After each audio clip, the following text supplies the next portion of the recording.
My name is Georgiana Sampson. I am an associate clinical social worker. I've been working for over 4 years. I recently got my master's in clinical social work and with an emphasis in children, youth, and families. This speak has been sponsored by Destinations, the company that I work at. Destinations is a dual diagnosis facility, meaning that they specialize in mental health and addiction, where we treat adolescents who are suffering from primary mental health, such as anxiety, depression, and an array of other mental health disorders, as well as addiction.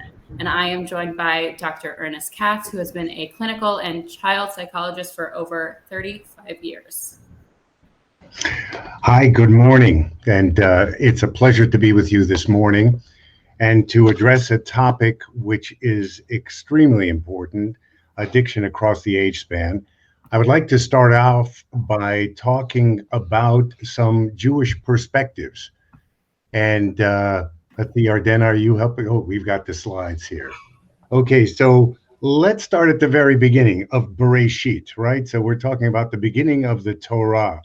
And we're talking about Adam and Eve eating from the tree because they wanted knowledge. What they got was not self-knowledge. They didn't get insight. They got crippling self-consciousness, the first sign of which was their sudden shame at being naked. And since that time, it's become ingrained in human nature to be uncomfortable in our own skin. Some of us feel this discomfort with self more intensely than others, but it's a universal curse of all mankind. Now, 10 generations after creation, seeing a new world before him, Noah tried to reverse the paradigm and fight self consciousness with self obliteration. He planted a vineyard and got drunk. Noah he was not out to have a good time. He was on a mission to blot out self consciousness, and thus he drank until he fell asleep naked in his tent. He felt no shame, he felt nothing. Okay, this is the dilemma, the pain of self awareness on the one extreme, and the comfort of self obliteration on the other. That can be through behaviors, through substances, destructive things that really bring us down. And now let's think about wine and Jewish tradition because it is so central and there's such a complex relationship that we have. We use wine to sanctify the Shabbat, the holiest day of the week of the year. We use wine at holidays, at life events, but wine is a source of this severe challenge to humanity because it is a substance that needs to be balanced. And that really is the critical essence of what we're trying to do in managing our lives in a very complex and potentially stressful life. Okay, so the Torah is a Torah of life and committed to a lifestyle that sustains a sound mind in a healthy body. We have a mitzvah, Vishmartem me'od lenafshotechem, that we must carefully guard our life. But what happens is that we can get overwhelmed.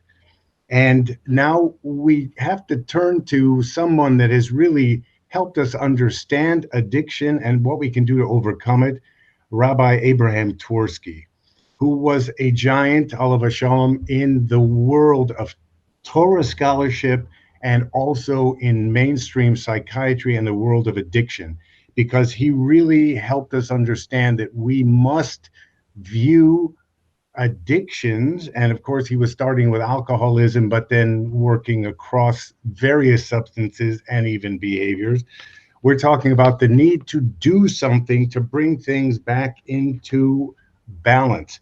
Addiction is a biobehavioral risk and resilience disease.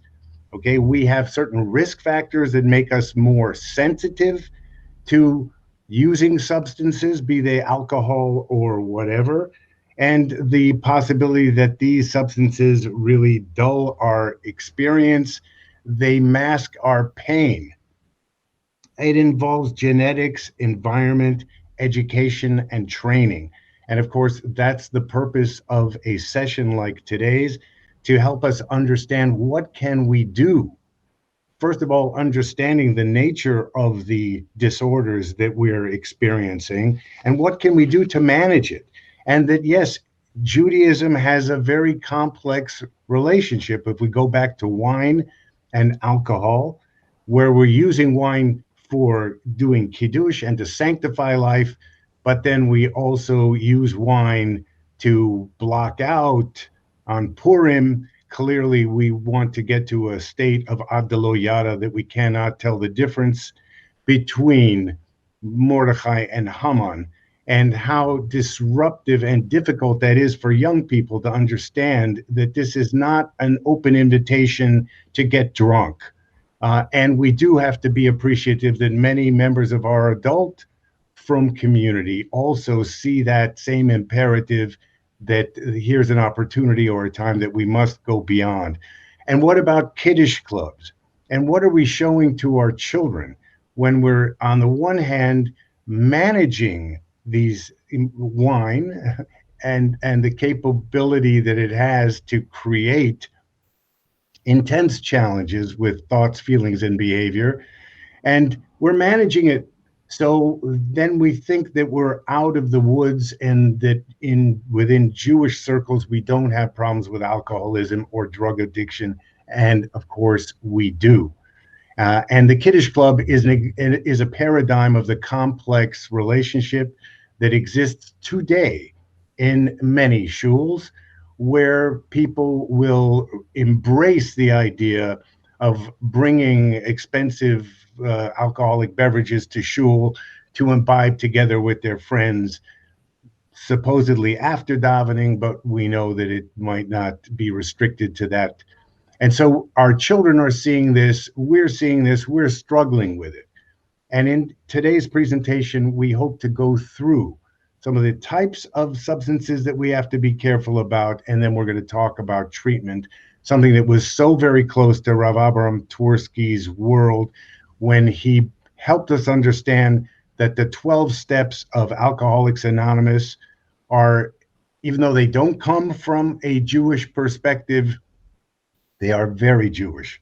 And so he embraced it, and it's a paradigm of ways to work effectively to manage addictions.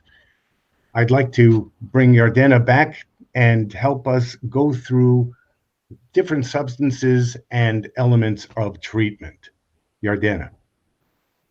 Thank you, Dr. Katz. So when we talk about substances, we're going to be going through different substances that are more popular that individuals may use across their lifespan, as well as alcohol. So we're firstly going to be talking about marijuana. And before we get started, I know that this speak is about across the lifespan, but it is really important to note that marijuana and all of the other substances that we're talking about is especially harmful for anybody under the age of 25. And I'm going to specify teenagers because it's more commonly used during the adolescent age of development because our brains are still developing until the age of 25.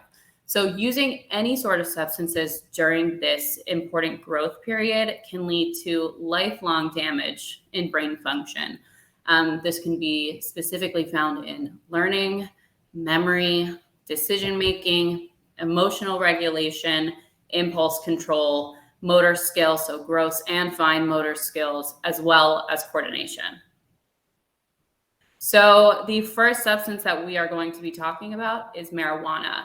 So marijuana right now is the most commonly used substance in the United States. It's actually legalized in many of the states in the US, not only CBD, but THC. So the main active chemical in marijuana is THC.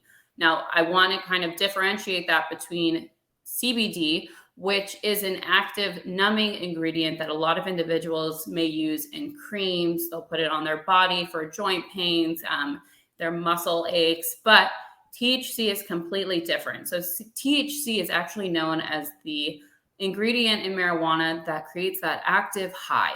So that's what we're talking about here. So the amount of THC is going to determine the intensity of the psychoactive effects. So when we talk about the psychoactive effect, we're talking about that high that comes from using marijuana. So there are a lot of different products that may contain marijuana. So one of those is wax, which you can find in a wax pen, which are easily accessible. If you walk into pretty much any smoke shop, they're over the counter, especially in the states that marijuana is legalized. So wax can actually have up to 40 to 80% of THC, which is a very, very high concentration of it. THC can stay in the body up to 4 to 6 weeks. So when we're taking drug tests or drug testing teenagers to make sure that they're staying off substances, their THC, even if they smoked it or ate it, 5 weeks ago, it'll still come up on drug tests. Using marijuana just one time can lead to a lifetime of psychosis. And what I mean by this is if an individual is already having the predisposition for any psychotic disorders such as schizophrenia, schizoaffective disorder, that one use of marijuana can trigger that body's response and the brain's response to a psychotic breakdown, can lead to psychosis. So it's really dangerous. And if you don't know that there might be a lineage or a history of a psychotic disorder, then using marijuana once might lead you into a psychosis without even realizing. So in the early 1990s, the average amount of THC in marijuana seized by the U.S. Drug Administration was less than 4%. So in the last 5 years, it's actually gone up to more than 15%. So we're really seeing marijuana everywhere these days. And what I'm speaking about, different kinds of marijuana, one of the most popular types of marijuana that's strongly used in the adolescent community are edibles, right? So edibles can be in various different forms. We have gummies, we have chocolate bars. I've seen gum edibles before, but these edibles are directly targeted to kids because they look like a good time, right? Let's take a bunch of gummies and see what happens. And what's really dangerous about edibles is that we don't actually know how much percentage of THC is in one edible. So if there's somebody taking an edible and, they're telling themselves, this tastes really good, I'm going to take another one.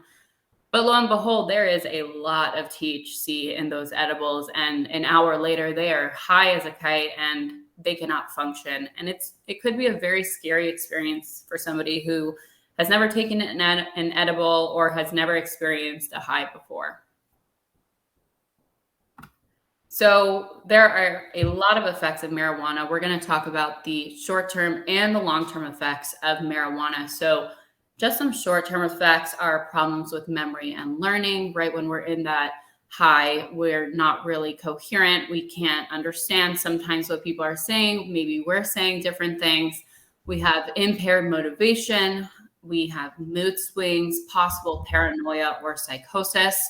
We've got disordered perception. Sometimes the lights are darker or lighter. There's different sounds that we're hearing. Time could be moving slower. Time could be moving faster. You might be more sensitive to touch at this moment as well. There's also going to be trouble with thinking and problem solving, loss of motor coordination. And we'll speak about this when we talk about alcohol, but not only is driving under the influence related to alcohol because we can breathalyze it, but driving under the influence is in relation to all substances. So nobody should be driving while they're under the influence of marijuana.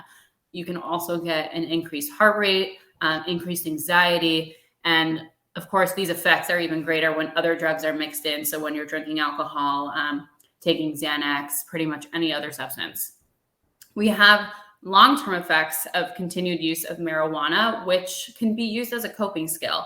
And we talk about this at destinations a lot, where a lot of these adolescents are coming in with marijuana use because they're using it as a coping method for anxiety and depression. So when somebody is feeling anxious and they're smoking marijuana, it really kind of eases them out and they're feeling really good about themselves. And so a lot of the times we find that there's an increased use of marijuana, and a prolonged use of marijuana could be seen as a coping mechanism. There's also a decreased emotional tolerance. So, for example, if somebody is really resorting to using marijuana when they're incredibly anxious and their healthy coping skills, such as deep breathing or mindfulness, are not working for them, then they will resort to marijuana. But as we see over time, the decreased emotional tolerance, meaning instead of waiting for them to be feeling incredibly anxious where they're crawling out of their skin, they're using it right away when they're feeling anxious. So, they get that anxious feeling, that gut pit feeling, I'm anxious.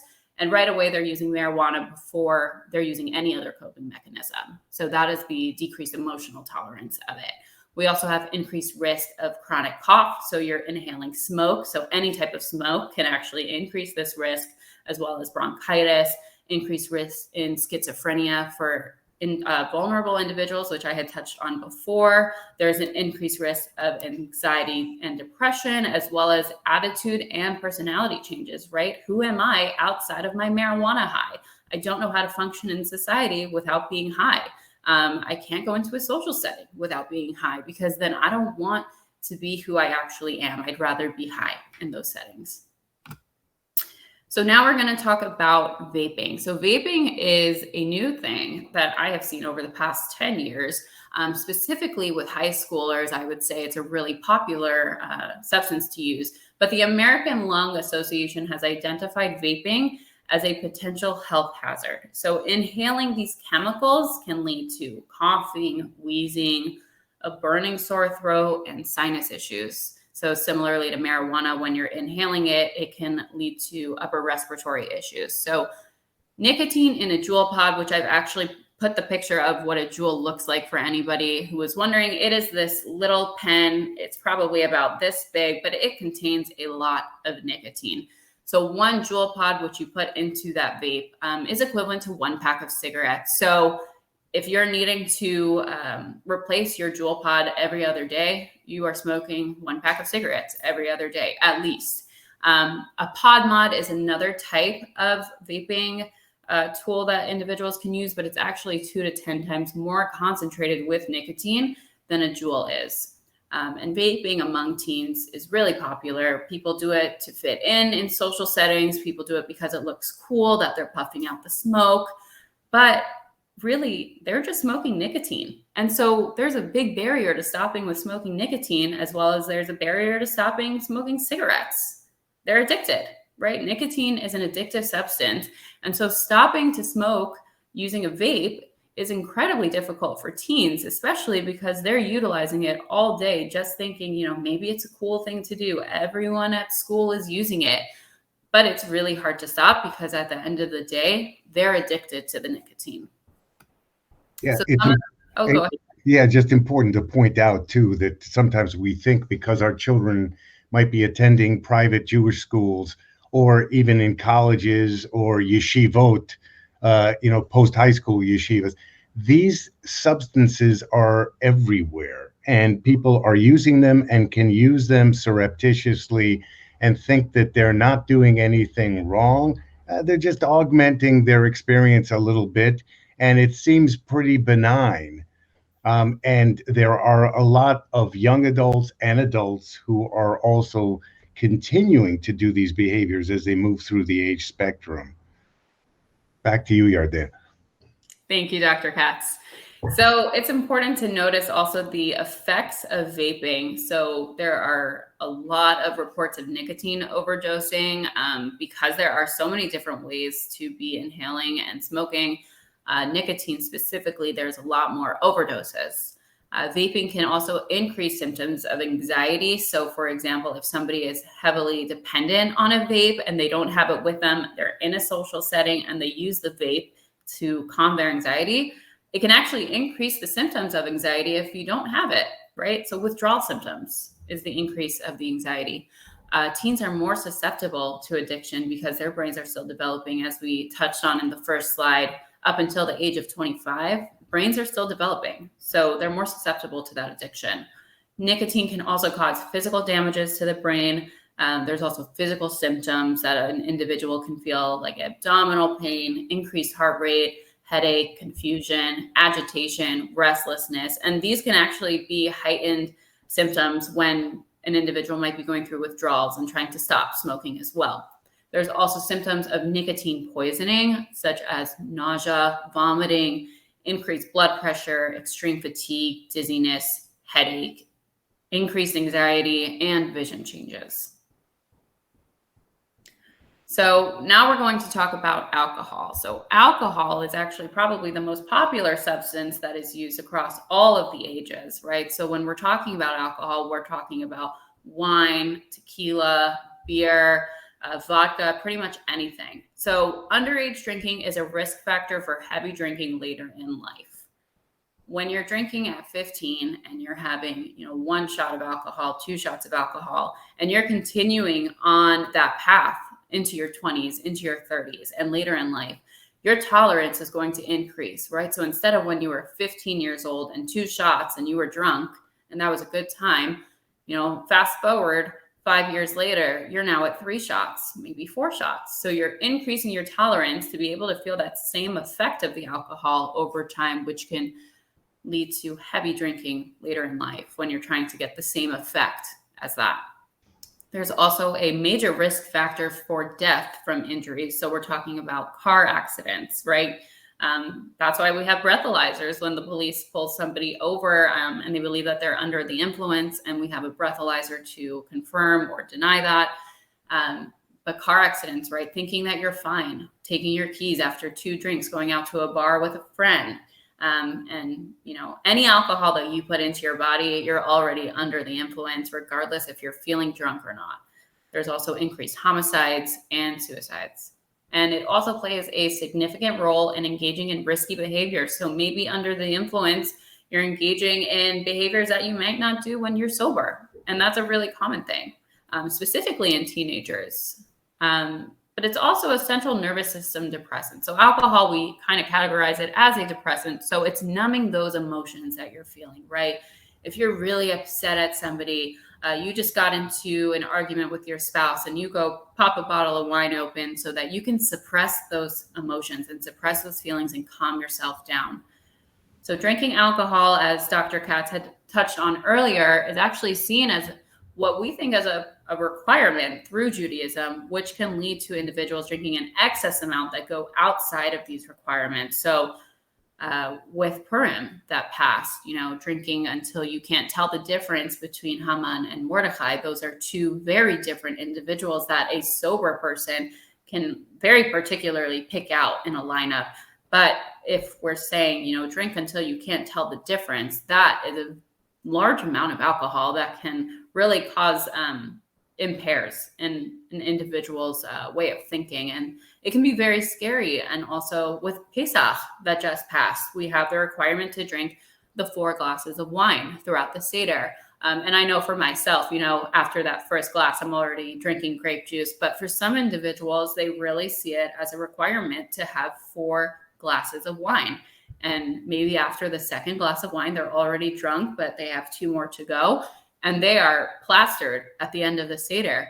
And maybe they're not only drinking wine throughout the Seder. And so a lot of these substances can lead to heavy impairments. And Judaism, as we can see, sometimes may require an individual to drink these substances for the mitzvahs, such as also on Shabbos. We have the Kiddush clubs, we have Kiddush in general. But it doesn't mean that we need to go outside of these requirements and drink an excessive amount. There's also alternatives to it if somebody is sober and doesn't want to drink that much. And then we have also the long-term effects of alcohol, which is alcoholism, liver failure, heart failure, increased tolerance, and heavy drinking. Just to point out, too, that with the COVID pandemic that we have gone through, that we're still dealing with or whatever, the increase in the sale of alcoholic beverages has gone up astronomically, and people are using substances to cope. That's the critical message for all of us to be thinking about, that addiction is not the problem. Addiction is what a person gets stuck with when they're trying to cope and using ineffective techniques, and they're not dealing with the underlying challenges of their life or their experience that are out of control. Judaism, Yiddishkeit, is all about giving us a structure and a pathway to move forward in life. And here we are using substances to kind of short circuit that the hard work of living, because it is difficult. And there are many challenges that we all face in daily life, particularly if we're going through severe traumatic and crisis like situations. But we've got to be cognizant ourselves of what we're doing, and then help to model pro social and positive behaviors to those people around us. And again, this transcends all ages. Thank you.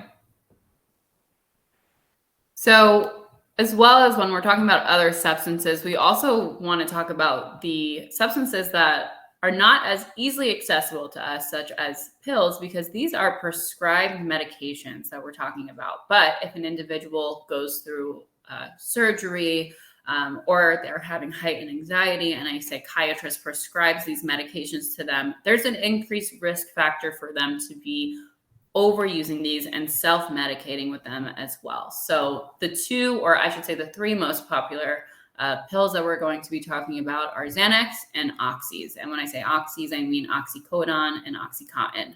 So Xanax has similar effects to large doses of alcohol. So when an individual is taking Xanax, it might actually be easier for them to take a pill. If you're not the type of person who really likes the taste of alcohol, then taking a pill is definitely the route, right? So we're not tasting that taste of alcohol. So the effects are really similar to large doses of alcohol.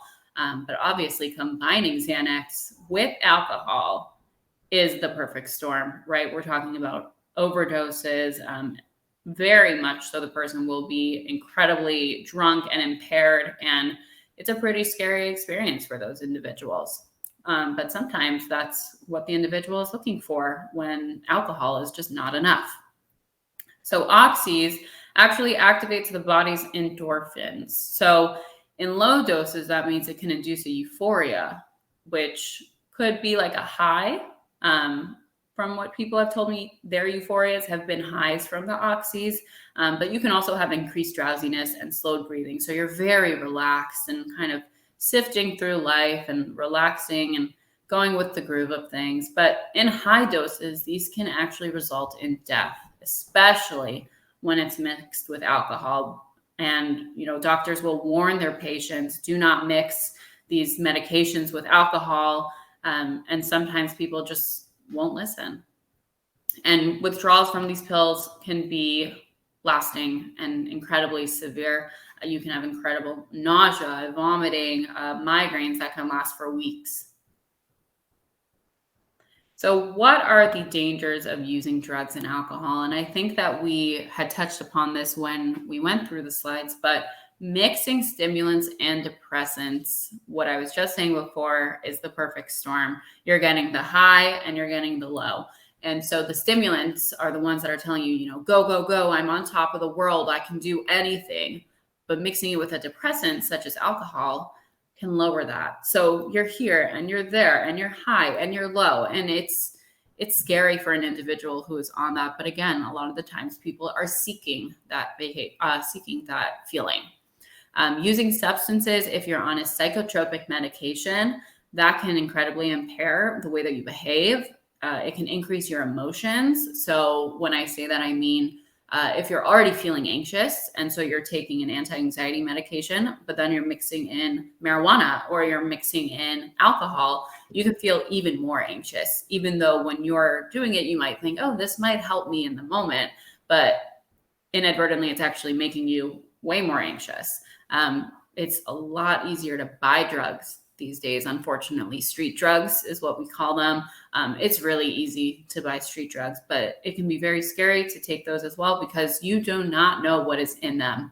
And unfortunately, we've seen from many celebrities that this has happened too, but fentanyl overdoses are very much happening and very much real. Fentanyl can be laced in anything that somebody buys off of the street without even knowing it. And fentanyl is a very fast substance that can lead to death if used in too much amount. Fentanyl is used in hospital settings when a doctor is knowing how much to give the patient. But when you're self-medicating with marijuana and it's laced with fentanyl, unfortunately, it can lead to an accidental overdose. Yes, and we have to be very cognizant of a lot of the street drugs that people are getting, because now using the internet, it's possible to purchase all kinds of things from all kinds of places. People don't know where this stuff is coming from. So if we think that marijuana and different formulations of marijuana in edibles and gummies or whatever could be complicated, when people start buying pills and they look like they're coming from pharmacies that are reputable, but in fact, they are Chinese distributors that are flooding the United States with all kinds of stuff, of things that are damaging and life threatening. Fentanyl has led to a real outbreak of deaths in young people that were not necessarily planned. So sometimes they get linked or lumped under the notion of suicide, but these are kids who are just experimenting, or people that are taking pills because somebody offered them something and they didn't have the good judgment to be able to pass and not participate. And we don't know what are in these substances. And again, this is affecting people across the board. Nobody is immune to this. And a lot of frum families feel like their children are not really getting this. Perhaps the parents are limiting social media, which we'll talk about in a moment. But even if you think that you are limiting and directing what your children are hearing and thinking or dealing with when they're talking to each other outside of the classroom or the base medrash, there are a lot of things that are going on that require people to be educated so that they can manage these risk factors and maintain their health. Yeah, thank you, Dr. Katz. And also with brain damage, right? We see a lot of people who might accidentally overdose and thankfully are saved, but they have prolonged brain damage from that as well. So why are people using substances, right? The big question, why would somebody use a substance instead of using a healthy coping skill, or instead of maintaining sobriety and living a sober lifestyle? So the number one reason why many people are using substances is for self-medication, right? Sometimes it's unfortunate people cannot afford to see a doctor or a psychiatrist, so they end up buying these drugs on the street, like the street drugs, and self-medicating with the pills, such as Xanax. Xanax is a medication that psychiatrists will prescribe to somebody who has generalized anxiety disorder, pretty much any type of anxiety disorder, to help ease their anxiety. But if you're buying it off of the street, right, it can also be laced with fentanyl, unfortunately. So people are self-medicating to help soothe their emotions. Vaping and substances are typically used as coping strategies for underlying issues such as depression, anxiety, social anxiety, which is a really big one for individuals who have a really tough time going to social events, right? In Judaism, we have a lot of social events. We have shul being particularly a big social event. And a lot of the times people who have social anxiety cannot go to shul without feeling incredibly anxious. And so what they do is use substances. So they'll drink alcohol, they'll take one of their Xanax pills to help them ease their anxiety. We also have people using substances for attention. So this is, I would say, particularly in the adolescent community, where they go to social settings, they'll go to a party and everybody's drinking because it's cool. Right? Let's drink and get drunk because we're 16 years old and it's cool and we have access to it.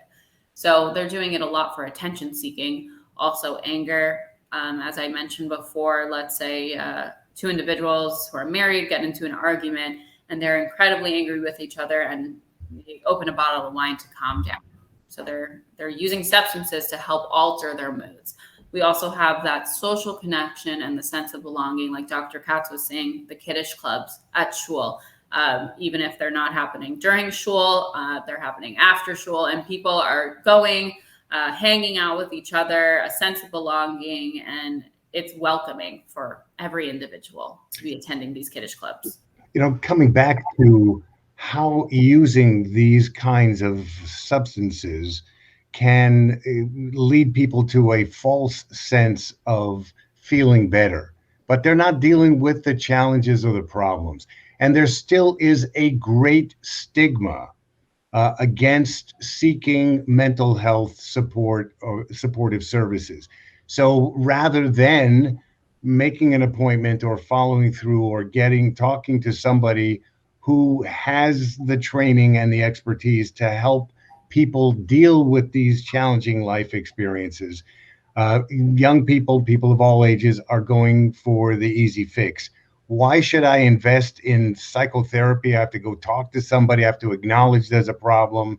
Somebody will find out about it. There goes my confidentiality. I will just do this little behavior. It's not going to hurt anybody or hurt anything. I'll feel better and I'll get through it.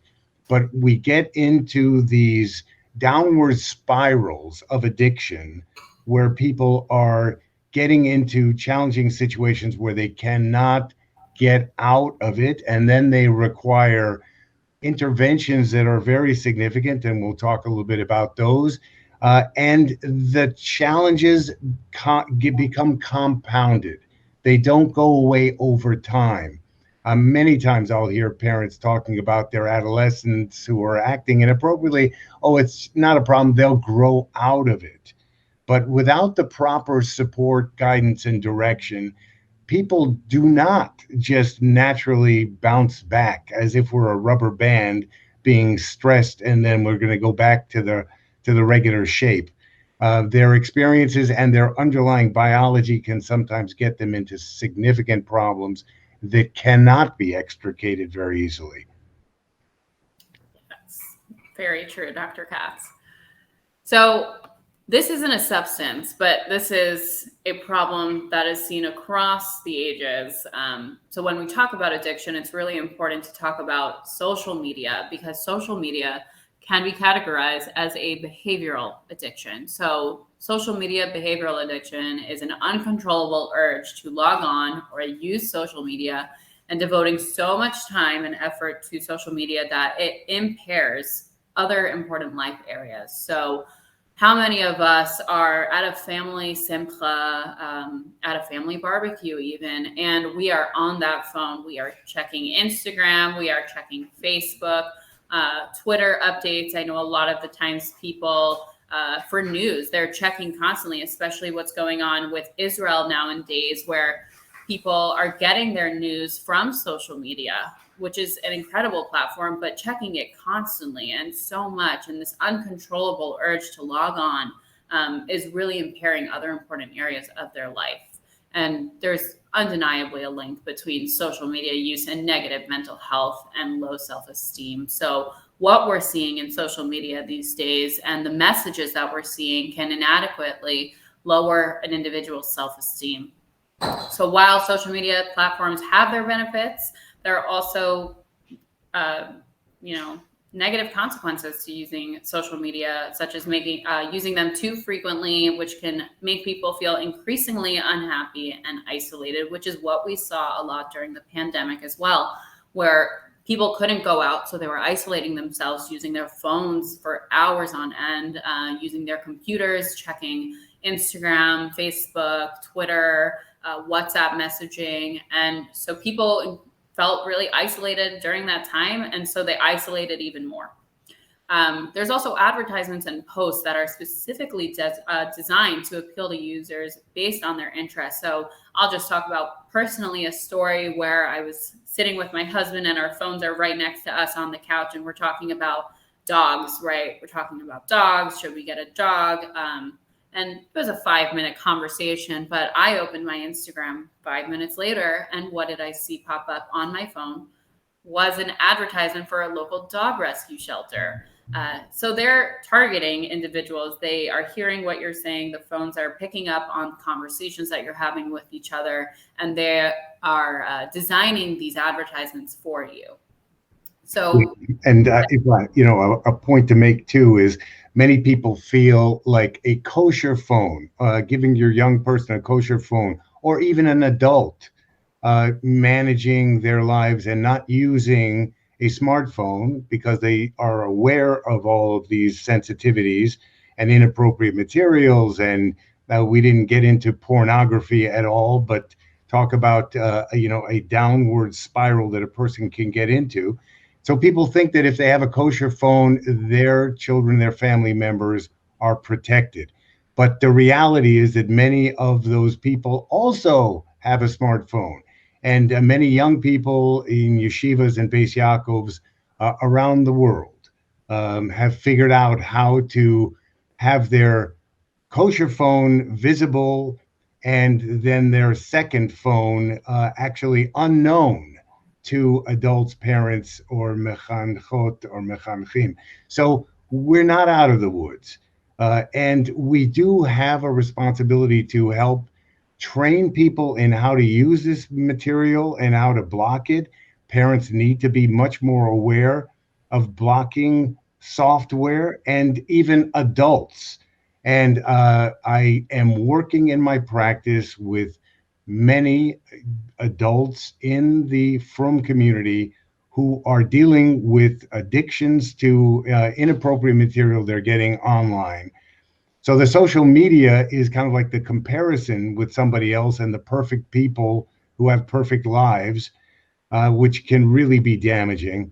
But then again, using these platforms and the way they are using us, as Yardena just pointed out, sometimes they're listening into conversations. They're certainly looking at every post, every communication that we have, and they've got all kinds of algorithms to present us with material that they think we will want. Now, when that's happening to an adult, you can make the determination and decision, sometimes better or sometimes not so good, not so well. But when it's happening to your children, they are certainly vulnerable, and we have a lot of work to do. A lot of work. yeah, and just touching on that, 27% of children who spend 3 or more hours a day on social media exhibit symptoms of poor mental health. So that is directly correlated to each other. So the biggest indicator of emotional changes are changes in behavior. And I'm going to pass this over to Dr. Katz, who's going to talk about what do we do next and what treatments can we provide to our families, our friends, and help them. Yes. So let's look at the basic things that we need to be aware of. Uh, is like talk. Are we communicating using language with our children? Are they communicating with us? Now, those of us that have raised or are raising adolescents, just take it for granted. We learn to understand that there are going to be times when they are not communicating with us and they don't think we have anything helpful to offer. But we need to listen to them and to maintain communication, and and listen to kids, not necessarily with the words they're saying, because they might say offensive, off-putting kinds of things, and then we just shut down. Well, forget it, I don't want to talk to you. But we need to be there. We must be there. These young people need our help. And even colleagues and spouses, listening to each other before we jump to conclusions or we get angry and we get triggered, so we shut the communication down. But also through the language, if we listen, we start to hear when people are really in pain and hurting, so that we can get them help. Behavior, okay, how people are acting and changes in behavioral patterns are critical for us to be sensitive to, aware of, so that again, we can be there to be supportive and not just to blame. Why are you doing this to me? Is not a helpful comment to say to a child. It's not a helpful comment to say to a spouse. Why are you just going out of your way to hurt me?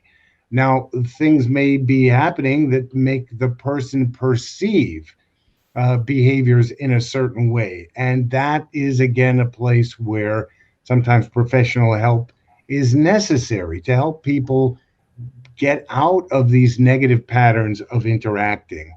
And our moods go up and down. A lot of the work that I do with children and adults is helping them recognize when they start to feel badly or unpleasant, anxious, frightened, depressed. These feelings come on us, and there is so little in the way of education that is taking place in our schools to help kids process and learn to understand their own thoughts, feelings, and behavior, so that we're left to do these things and just manage or pick up the information from social media or from anywhere we can, or friends telling us, oh, if you don't feel well, this is what I do. Why don't you try this as well? So we've got to be there, and we've got to make the difference and recognize in ourselves and recognize in those that are around us, that we love, that we interact with, that we care about, that we are there to assist them rather than to judge them. Now, many people think about their relationship to God and, Avinu Shabashamayim. So just like your father will judge you, our Father in heaven is going to judge you. And usually it will be a harsh judgment. And, but wait a second. Yiddishkeit is all about the love that the Ribono Shel Olam has for us and the gifts that he has given us and our ability to recognize those gifts rather than to hide from being punished, which is not helpful. And there are several models of that in Torah that we could refer to. We need to present ourselves and be open to change in a positive way. And we've got to go through various steps in order to do that. And I think on the next slide, we have some resources. As you kind of look at these resources, and I believe a copy of this presentation will be available. There are very useful resources on the internet. And for those people who don't access the internet, there are places to get this material. But wait a second, all of us are participating in a webinar right now. So we're all accessing technology. We can get to this material. Okay. And that's a reality factor. Look at how much information in Torah this workshop and these couple of days that Nishmat has put together for us. It's amazing what is available to us. We've got to recognize that addiction and treatment go through various phases. Okay, it's not just identifying a problem and then boom, here's an intervention, something that you can do. Just briefly, addiction, goes through all of these various steps of, experimentation, people trying something. Okay, maybe I'll try this, maybe I'll feel better.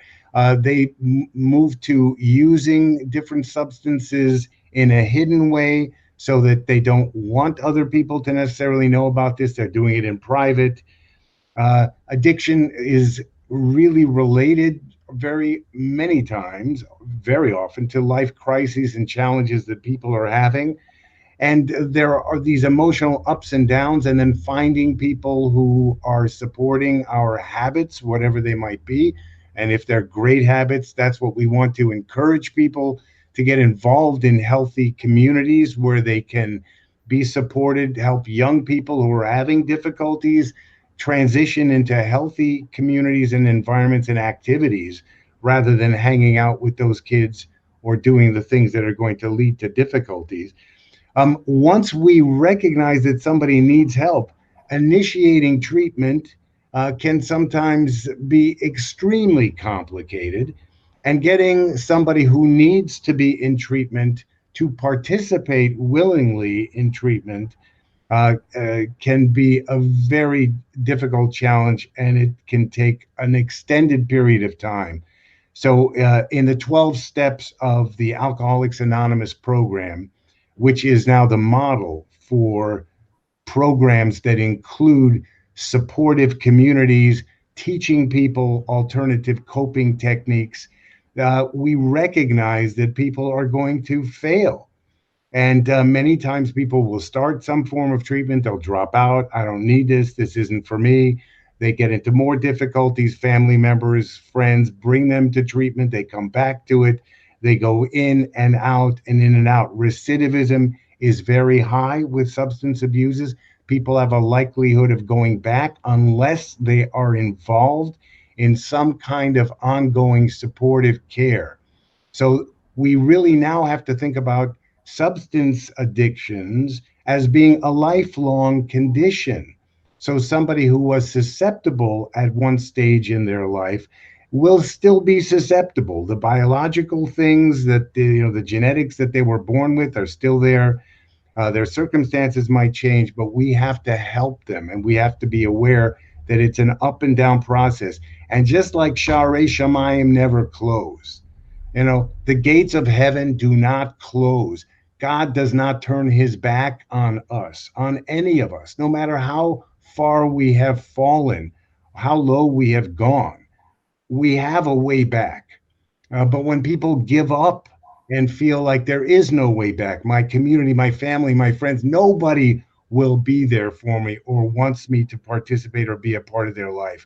I am damaged goods, and what's the point of even trying? That's where Emuna comes in, and we've got to put it to practice. And I really appreciate that many of the participants in this workshop, in this webinar, and in the next few days are people of great faith.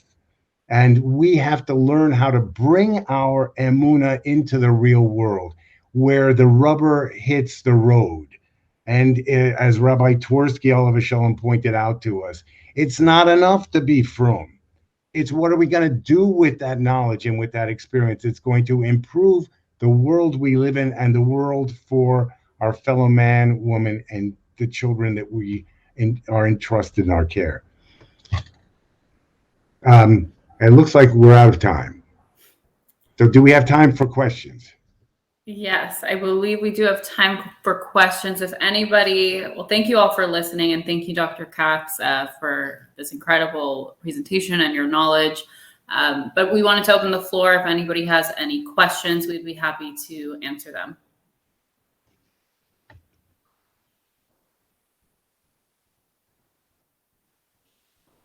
While we're waiting for questions, Yardena, if I might also really give a yasher koach to you for pulling together these slides.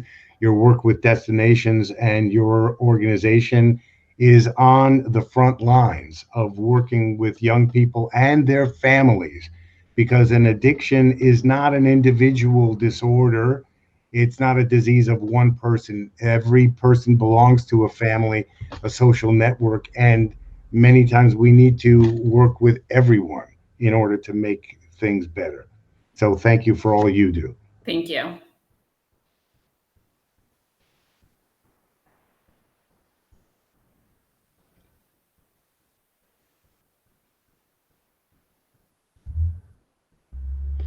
If people are asking questions, but we don't see, do we have our moderator involved?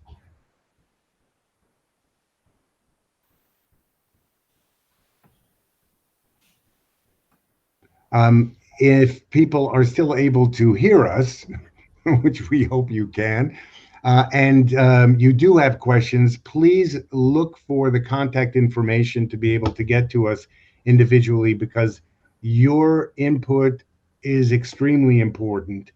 And this presentation is only valuable if it stimulates some of your own thoughts and feelings and ideas. And if we can help support you in your own journeys of trying to help whomever you're working with, please let us know.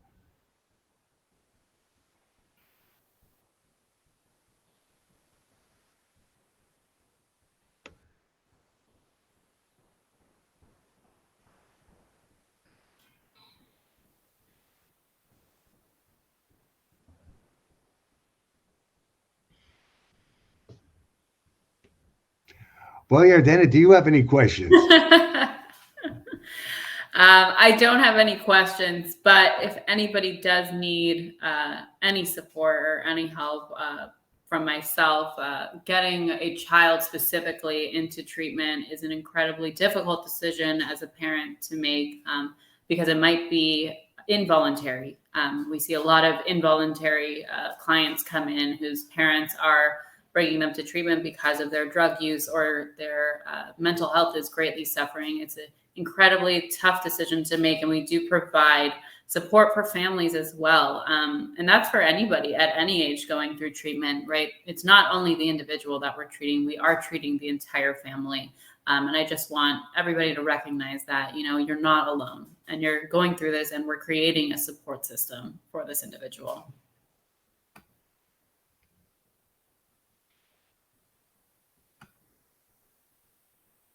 So it looks like we have one question.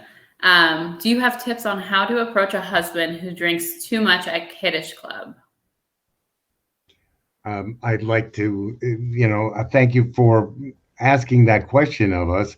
And you need to have a discussion. And it needs to be away from the children. It needs to be in a private space. And depending on what your communication is like between husband and wife, sometimes having this kind of a discussion in a more public place, like in a restaurant, can work, because then people listen and don't just get reactive. So, like, if this is a discussion that you have in passing in the home while you're rushing off to do one thing or another, and it's oh, by the way, I've noticed that you're drinking a lot at Kiddish Club, that's not the right time and place to have this kind of a discussion. You need to have a sit down discussion where people can hear each other and present information, and do it not as an accusatory or a challenging uh, statement to the other person of I can't believe what you're doing, or I saw you, because if it goes to the negative, if you start from the negative, you're going to go deeper into the negative.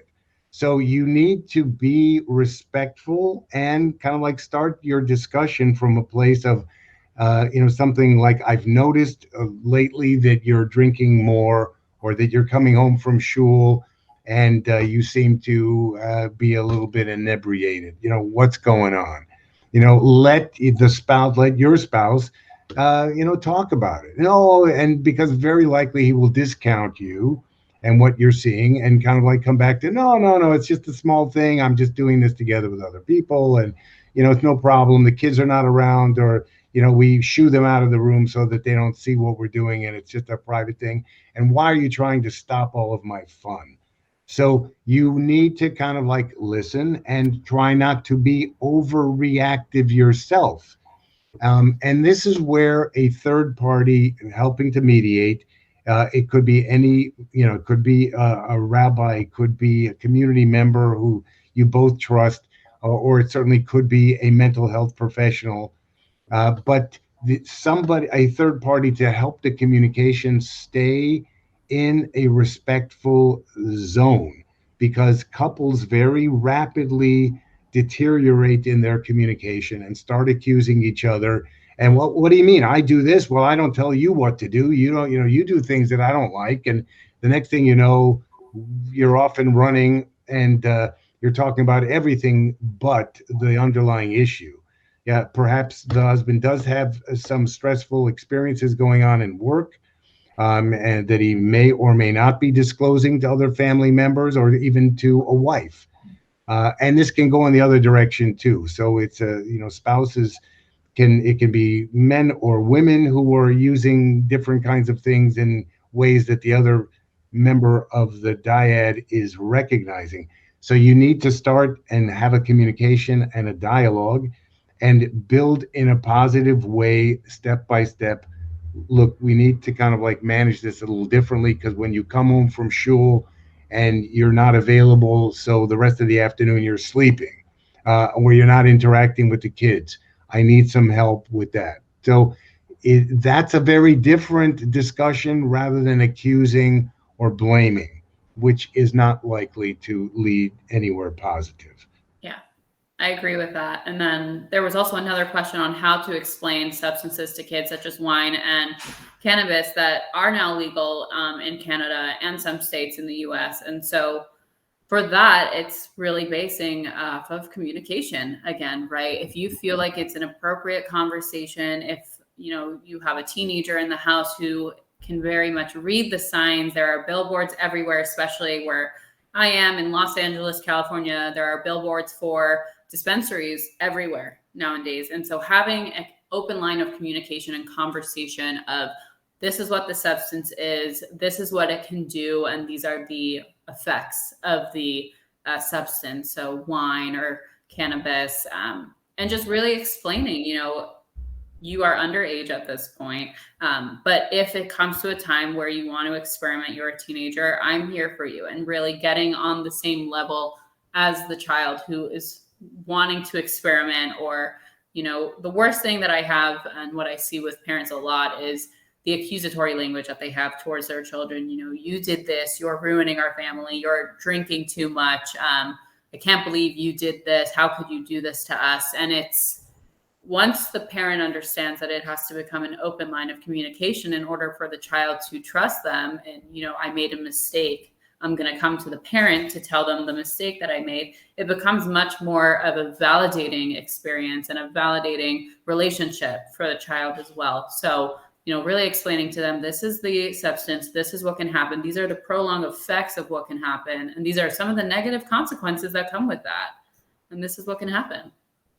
I mean, it's so interesting, Yardena, because the language that we use, I mean, the issues are the same. That somebody who cares about somebody else, and we see something that they're doing that we're concerned about, whether it's a parent seeing their child, a spouse seeing their husband or wife, a coworker interacting with somebody at work and seeing or experiencing impairment because of their use of a substance, that we need to stay away from accusatory language, because that just sets people off and makes more of a distance and more of a distance. And, oh, you don't understand me, my parents don't understand me, my wife doesn't understand me, and then experimentation just actually jumps up. It goes up. Mm-hmm. Because then the kids have more reasons to avoid trying to manage and to deal with things.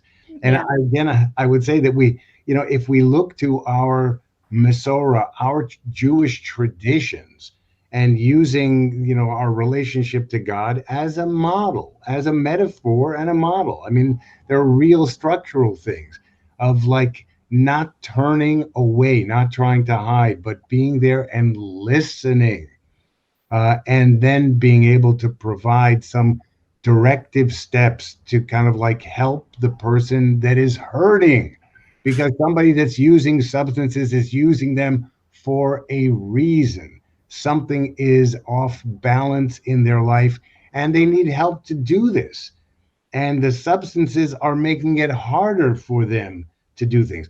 They are impaired. They have an illness. Okay. If your child were to have some kind of, medical issue that was going on, you wouldn't tell them to cut it out and just stop acting like that. You immediately, oh, your stomach hurts. Well, we're going to the doctor. Okay. The doctor does some tests. Oh, it's a little more complicated. Okay. Let's check things out. Well, stomach pains very often, have a psychological component. Now, we always should check things out when it comes to the body with a medical practitioner and make sure that your child is doing okay. Why is my child in bed all the time? They must have a virus. Now, sometimes they might, or they might have something going on, but they may also be challenged by their life experience, and they're avoiding and they're staying in bed. So is then the idea of consulting with a mental health professional, not in a blaming or an accusatory. And here's where the stigma comes back, right? You can go talk to a doctor about medical symptoms, but my child's behavior, or the child is acting like he's crazy, so that's embarrassing. Well, it involves the body and the brain. Okay, so it therefore needs the same kind of understanding and careful approach to specialists and people that can help us, rather than accusing and blaming and stop doing that and what are you doing, and just, just stop that. Because, of course, kids can't, adults can't. We need to work together to be able to accomplish things. Yeah, and thank you for that. There was also a question of parents, should parents avoid using substances around their kids? And this is something that I tell parents that I work with. Children learn from their environment. So if a child is seeing their parent drinking, heavily drinking specifically, all day, or on the weekends when they're with friends and there's a social gathering, or they go to a bar or bat mitzvah and the parent is just wasted, that is negatively reinforcing that behavior to the child. Oh, my mom does it all the time. Shabbos afternoon, my dad comes home wasted all the time. And kids see everything. As much as the parents want to hide things from kids, the kids will see the parent under the influence, smoking marijuana. They come home and, when dad takes out the trash, he always comes home in a better mood, right? He steps outside to smoke a joint or take a hit from a pen. And so avoiding using heavy substances, like when I say heavy, I mean, being intoxicated around your children is something that I think parents should avoid. I don't think that when you're saying Kiddush on Shabbos and you're having a glass of wine is an issue, but I'm saying when a parent comes to the point of being intoxicated and there are children around, that is something that should be avoided, because you are negatively reinforcing that behavior and showing the child that it's okay to do it because it's Shabbos, or it's okay to do it because it's Pesach and it's the Seder. So really using your own judgment to see if it's an appropriate situation to be intoxicated around your child is something that is of the parent's judgment as well. Well said. All right. It looks like that is it for all of the questions. I want to thank everybody for joining us today. And we really appreciate the participation. Best wishes to all of you, and take advantage of this amazing Nishmat conference and all that it has to offer. Signing off.